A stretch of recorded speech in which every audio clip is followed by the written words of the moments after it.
বড় হাড়ি মধ্যম হাড়ি তাক নাই, 1 গ্রাম চাল দুসুনুং তাক নাই, আমার খামু কি এলা। কি হারাইছে? বড় হাড়ি হারাইছে, টাকা বড় হাড়ি 10,000 হারাইছে, তাইয়া ভাঙি গেছে। তামান মো চালগুলো মিলে খাম কি ভাই, মই কি করব। এখন যাইয়েছিল তামান কাপড় গেছে, পরনের কাপড় টাপড় সব ধরে গেছে।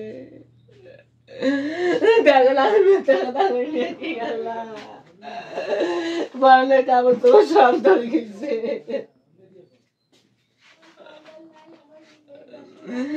আল্লাহ বাঁচাও আল্লাহ।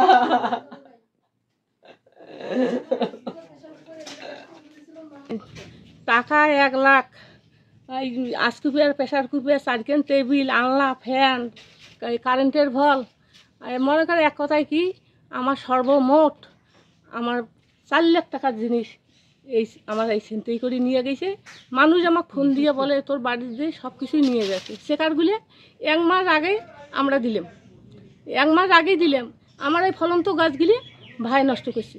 কয়েকদিন আগে সেকেন্দার আলী দলবল নিয়ে রশিদা বেগমকে হামলা করেন।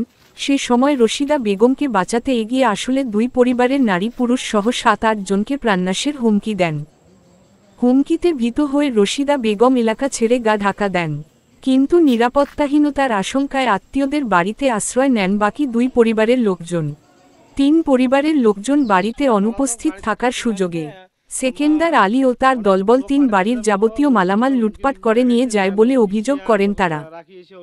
বাড়িতে না থাকার সুযোগে সকল জিনিসপত্র লুটপাট করে নিয়ে যাওয়ায় বর্তমানে বিপাকে পড়েছে 3 পরিবারের লোকজন।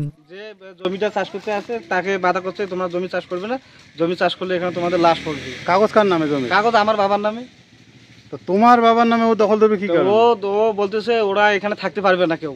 ও 3 বাড়ি, রশিদের বাড়ি, আলমের বাড়ি আর মহসিনের বাড়ির লোকজন কেউ ওখানে থাকতে পারবে না।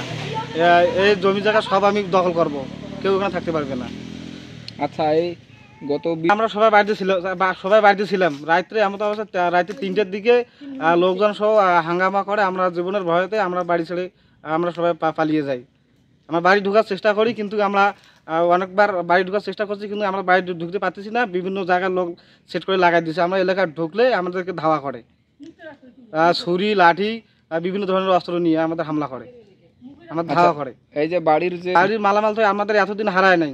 আমার জন্মের পরে এতদিন বাড়ির একটা মালামাল হারায় নাই, কিন্তু এই সেকেন্দারের সাথে গন্ডগোলের কারণে বাড়ির যা কিছু ফ্যান, সুকেস, আলমারি, কানের জিনিস, হাতের জিনিস, আমার বউয়ের যা কিছু আছে, ছাগল ছিল 3টা, ছাগল 3টে সহ নিয়ে গেছি। প্রিয় দর্শক, আমি এই মুহূর্তে আছি লালমনিরহাটের হাতীবান্ধা উপজেলার বড়খাতা ইউনিয়নের 3 নম্বর ওয়ার্ডে। আর এই 3 নম্বর ওয়ার্ডে আশপাশে 3টি বাড়ি। এই 3টি বাড়ির অভিযোগ যে এই 3টি পরিবার দীর্ঘদিন থেকে বাড়ি ছাড়া হয়ে পড়েছে। আজকে তারা বাড়ি এসে দেখে তাদের ঘরে কোনো কিছু নেই। সিরাজুল ইসলাম, পাবলিক বাংলা, লালমনিরহাট।